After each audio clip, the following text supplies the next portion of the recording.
Ya, sanibonani bafethu, asiqaleni kabusha nawo unyaka osaqalile. Niyazi yonke into iqala ngomthandazo angithi. So ngisenzeni kanjalo ke bafethu. I'm not gonna be longer here, but ngisho ukuthi I wish ukuthi wonke umuntu this year unyaka osaqala nje aqale kahle.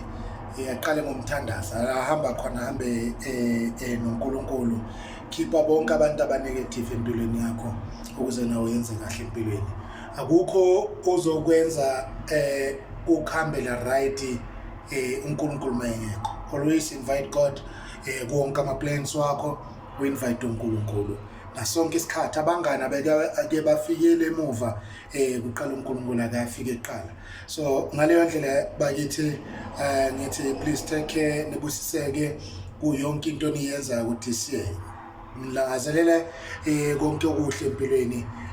Nibe right bafowethu, siphuza amanzi uJanuary nje ayikho into esingayisho, kodwa all I wanna say ukuthi kuwonke ama plans wakho invite uNkulunkulu uqala. Yazi awukho umsebenzi ongayenza uNkulunkulu angekhona, noma ungayenza ama fumbles along the way, but wazi ukuthi uNkulunkulu uminvitile from eqaleni kuyonke into yakho. Uma ingahambi kahle wazi ukuthi uinvite uNkulunkulu uqala. So ngaleyo ndlela bafethu, Friday namhlanje for sure 9 it's Friday first week. Is it first week, second week? Yes, correct. Second week of 2026. It's a second week already. Sekunjalo vele. Sisukile nje nina bakithi nibe ne weekend enhle kumnandi nje. Bakube njalo.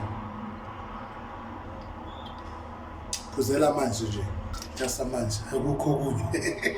So nibe right bafethu ne. Love you all. Phinde ngakhohlwa ukubonga bonke abantu abangisupportayo kulo music lonke ngiyoqula wegospel.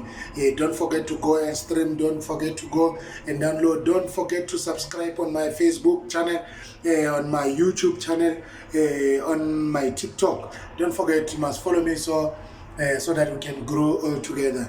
So I thank you good people. Enjoy, be blessed, have a good blessed day. Yeah, boy, yes.